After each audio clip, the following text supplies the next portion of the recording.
Hello from Ogs Mechanics workshop. We're having today a Range Rover SVR.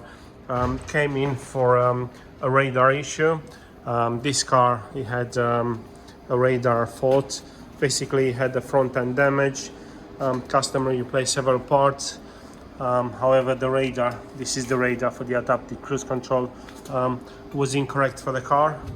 We have replaced it with a genuine part. Quite an expensive part, very common when the vehicles they have front end damage. The radar sensor goes faulty and gets damaged, and it has to be replaced. Quite inexpensive. Now, new part has been fitted. We have programmed it with the dealer tool. Programming has been completed, and now we have the ADAS, the radar light flashing there.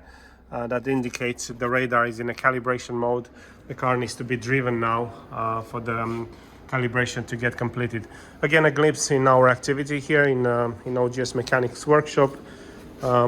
Apart from servicing and general repairs, we do a wide range of coding, programming, ADAS calibration.